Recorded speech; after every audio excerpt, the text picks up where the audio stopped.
Hello everyone, welcome to Rainy Day Let's Play. I'm Solon, and today we are playing a Lovecraftian exploration-based game called The Rapture is Here, and you will be forcibly removed from your home. This is made by Connor Sherlock, and you should definitely be preparing your asses for something truly amazing.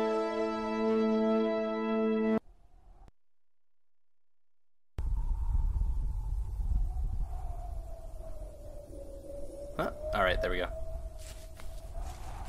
little bit of stutter at the beginning, but we have before us an entire plane and, and a giant disc in the sky. This is a very, very simple but expansive and expounding game that does quite a few things at once that if you're not paying close attention, you could miss them entirely. I feel like this is a game that has been overlooked in a lot of ways. It came out just at the very tail end in December of 2013 on Game Jolt, so everyone can go and play right now. There's a description, there's a link down below. But the natural leadership, which with my uncle procured the instruments from the laboratories of Brown University and the Cranston Street Armory and instinctively assumed direction of our venture, was a marvelous commentary on the potential vitality and resilience of a man of 81. Elihu Whipple had lived according to the hygienic laws he had preached as a physician, and but for what happened later would be here in full vigor today. Mr. Lyle Whipple, an elderly gentleman. Seems that spire, oh my. Seems that spire has some kind of connection to the area around here, but not necessarily to Lyle Whipple, age 81, who was a surprisingly spry elderly gentleman. What I heard in my youth about the shunned house was merely that people died there in alarmingly great numbers. That, I was told, was why the original owners had moved out some 20 years after building the place. It was plainly unhealthy, perhaps because of the dampness and fungus growth in the cellar, the general sickish smell, the drafts of the hallway, or the quality of the well and pump water. So what you're hearing is readings from Lovecraft, which in itself, yes, is very obviously Lovecraftian. But don't be don't dismiss this simply just because it is a bunch of words being read. But you have to also factor in the space in which it is being read, and the fact that there is a giant fucking UFO that is about to crash over us. The Rapture is coming, and that home has definitely been forcibly evacuated in some sort of way. I actually can't escape the shadow anymore. Here we go.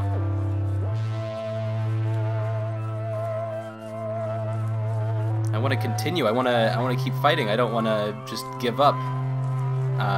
I could stand, I guess, as an option, is just stand and watch my doom come upon me, but I want to kind of find out more. West of Arkham, the hills rise wild. And there are valleys with deep woods that no axe has ever cut. There are dark, narrow glens where the trees slope fantastically, and where thin brooklets trickle without ever having caught the glint of sunlight. On the gentler slopes there are farms, ancient and rocky, with squat, moss-coated cottages brooding eternally over old New England secrets in the lee of great ledges. But these are vacant now, the wide chimneys crumbling and the shingled sides bulging perilously beneath low gambrel roofs. The old folk have gone away, and foreigners do not like to live here. French Canadians have tried it, Italians have tried it, and the Poles have come and departed. It is not because of anything that can be seen or heard or handled, but because of something that is imagined. The place is not good for the imagination, does not bring restful dreams at night. It must be this which keeps the foreigners away, for old Ammy Peace has never told them of anything he recalls from the strange days. When I went into the hills and vales to survey for the new reservoir, they told me the place was evil. So there's something beyond the story of Lyle that is being expressed here. Something almost historical in base, that there's evil in this land, and that despite many attempts for human colonization, there's been little success, and it seems this red storyline may have, hopefully, answers. Began, old Ammy said, with the meteorite. Before that time, there had been no wild legends at all since the witch trials. And even these western woods were not feared half so much as the small island on the Miskatonic, where the devil held court beside a curious altar, older than the Indians. These were not haunted woods, and their fantastic dusk was never terrible till these strange days. Then there had come that white noontide cloud, that string of explosions in the air, and that pillar of smoke from the valley far in the wood. By night, all Arkham had heard of the great rock that fell out of the sky and bedded itself in the ground beside the well at the Nahum Gardner place. Nahum had come to town to tell people about the stone. They had dropped in on Ammy Pierce's on the way. Ammy was 40 then, and all the queer things were fixed very strongly in his mind. He and his wife had gone with 3 professors from Miskatonic University, who hastened on the next morning to see the weird visitor from unknown stellar space.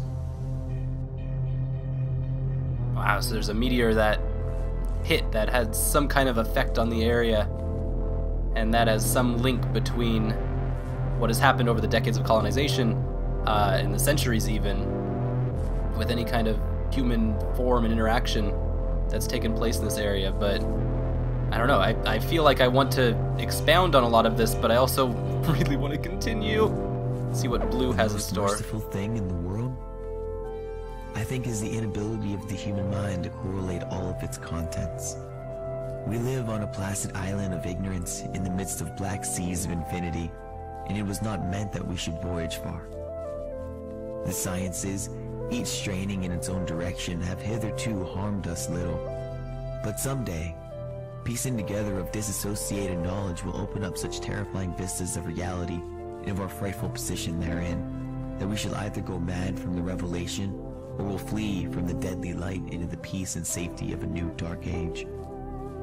I shall never knowingly supply a link in so hideous a chain. I think that the professor too intended to keep silent regarding the part that he knew, and that he would have destroyed his notes had not sudden death seized him. So this is another narrative entirely from a completely different point of view, where we have the red path that is very historical in nature, of a specific point in time, and the yellow path that is telling the story of someone else. Was this Blue, I believe? Blue has its own first-person narrative entirely. Oh no. I feel like I've chosen a very poor path to take, since I didn't commit to any one path and I wanted to taste all of them. And now I've run completely the wrong way. I worry that I'm gonna have to run towards what I was working so hard to avoid.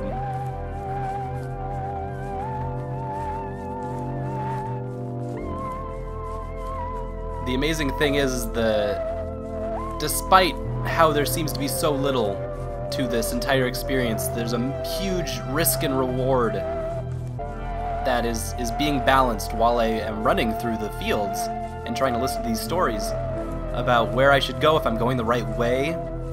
I want to hear all the stories, but I also want to finish one of them if I can before the rapture happens, before I have to I don't know if shoving off this mortal coil is a weird turn of phrase when it comes to video games, but at least ceasing this play of the game and this Let's Play of the game, I want to try to see it all. And that brings us to... in full hideous fact, been drawn back to a pre-human world of 150 million years ago, in those dark, baffling days of the amnesia?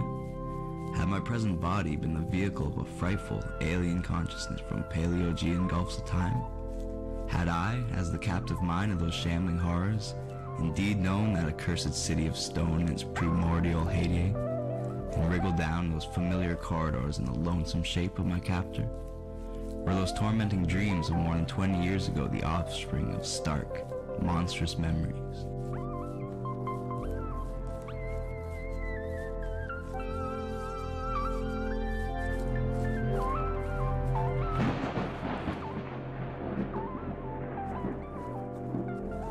My name is Nathaniel Wingate Peasley, and those who recall the newspaper tales of a generation back, or the letters and articles in psychological journals 6 or 7 years ago, will know who and what I am. The press was filled with the details of my strange amnesia in 1908 until 1913. Wow, so we know a lot about Nathaniel Peasley. Relatively not as much about Mr. Lyle or wherever Blue's coming from. It was on Thursday, May 14th, 1908, that the queer amnesia came. The thing was quite sudden, though later I realized that certain brief, glimmering visions of several hours previous, chaotic visions which disturbed me greatly because they are so unprecedented, must have formed premonitory symptoms. My head was aching, and I had a singular feeling, altogether new to me, that someone else was trying to get possession of my thoughts. The collapse occurred around 10:20 a.m. I slumped down unconscious in my chair, in a stupor from which no one could arouse me. Nor did my rightful faculties again look out upon the daylight of our normal world for 5 years, 4 months, and 13 days. It is, of course, from others that I've learned what followed. So that's a distinct, straight narrative of something that may have connection to these other 3 narratives, but from a very first-person account, a travelogue of a sort of amnesia.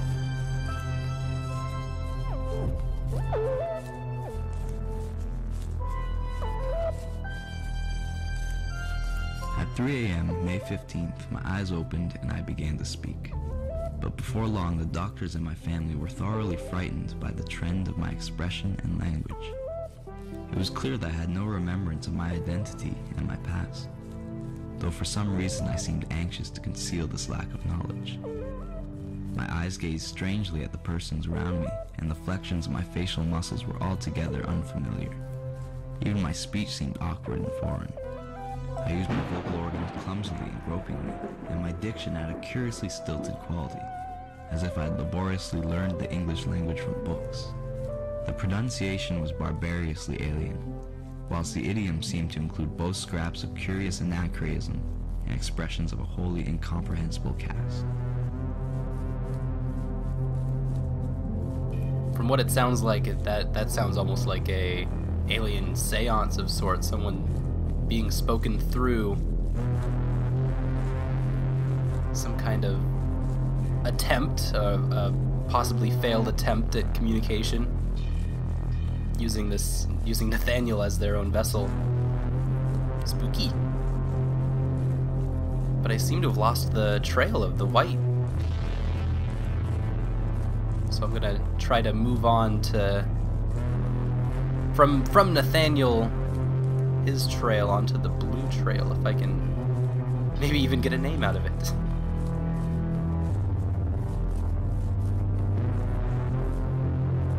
There's something very intense about how much grass and wheat and the different kinds of things that we are very, very close to. Ooh.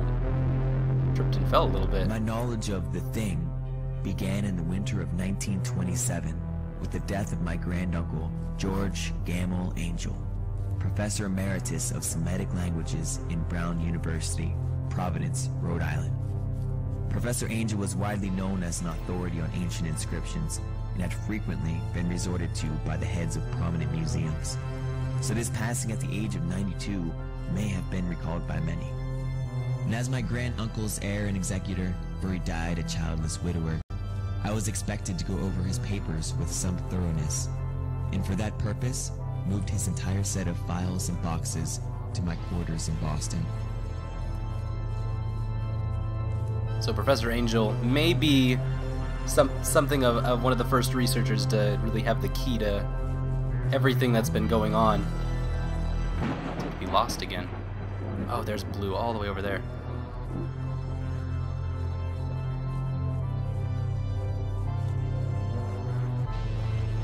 Not to be too crass. Oh my gosh, okay. Some doom and gloom happening all up on this hill. Not to be crass about old professors knowing lots of things and passing it on to young heirs, but I'm pretty sure that's the plot to Yu-Gi-Oh! If I remember correctly. And saying that now out loud, I'm pretty sure I don't remember correctly. Oh, but it looks like we're gonna have a red and a blue right next to each other. Well, that makes my life easier. Or what little left of it there is.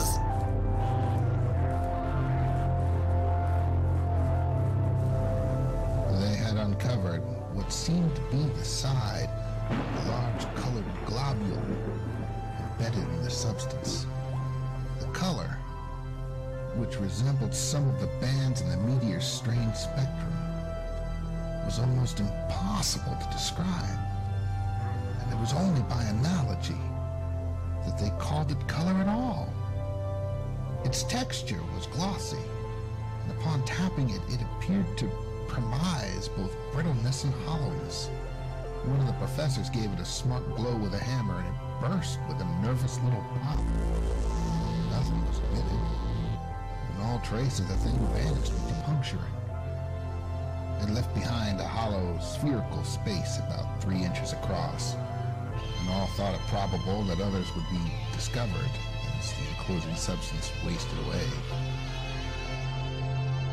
So Red is definitely getting into the metaverse, the metaphysics of what is going on in this plane. The first half of the principal manuscript told a very peculiar tale.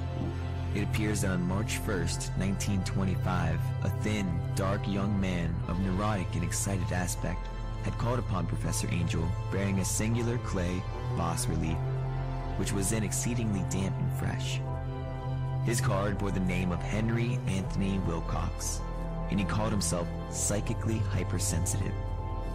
The sculptor abruptly asked for the benefit of the host's archaeological knowledge in identifying the hieroglyphics on the bas-relief. He said, "It is new indeed, for I made it last night in a dream of strange cities. And dreams are older than brooding Tyre, or the contemplative Sphinx, or the garden-girdled Babylon." So we can see now the stories of a researcher, the stories of a victim, the stories of the world itself, very naturalized exploration of what is going on. And then the stories of a concerned granddaughter are all intertwining within our own story to create something that is entirely its own. Brought a kind of madness to the country folk, and began that disuse of the road past Nahem's which led to its ultimate abandonment. It was the vegetation. All the orchard trees blossomed forth in strange colors, and through the stony soil of the yard and adjacent pastures there sprang up a bizarre growth, which only a botanist could connect with the proper flora of the region. No sane, wholesome colors were anywhere to be seen except in the green grass and leafage. But everywhere those hectic and prismatic variants of some diseased and underlying primary tone without a place among the known tints of the earth. Amy, gardeners, thought that most of the colors had some sort of haunting familiarity, decided that they reminded one of the brittle globular of the meteor. Oh no, I've run the wrong way again. I was hoping that if it wasn't on that side that I would at least be able to catch that yellow, but it's so far away now. And there's so much lightning now. The sky is nearly filled. I don't think I'm gonna make it. But I want to try to at least see if I can get a little bit more of Lyle. No! No, you can't! You can't take me yet.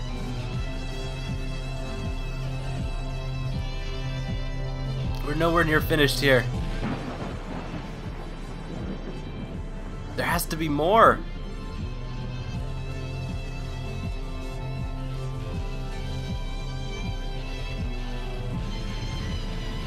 Oh, there's more. Leave me be.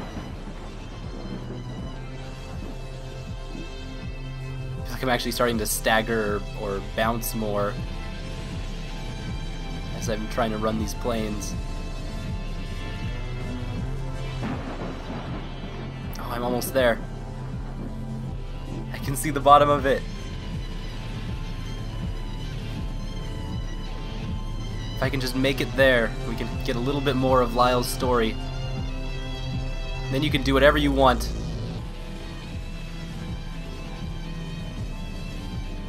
In short, it seemed to my uncle and me that an incontrovertible array of facts pointed to some lingering influence in the shunned house, traceable to one or another of the ill-favored French settlers of 2 centuries before, and still operative through rare and unknown laws of atomic and electronic motion. That the family had possessed an abnormal affinity for outer circles of entity, dark spheres which for normal folk held only repulsion and terror, their recorded history seemed to prove. Oh no, maybe we can make it to this one. Maybe we'll get a free one. Maybe our captors will give us some peace. No! Oh no.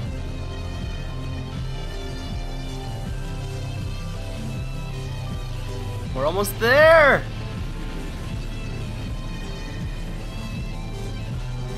To declare that we were not nervous on that rainy night of watching would be an exaggeration both gross and ridiculous. We were not, as I've said, in any sense childishly superstitious, but scientific study and reflection have taught us that the known universe of 3 dimensions embraces the merest fraction of the whole cosmos of substance and energy. In this case, an overwhelming... No, the rainy night! No! Ah! No way! Oh, that was amazing. So yes, these were stories by H.P. Lovecraft.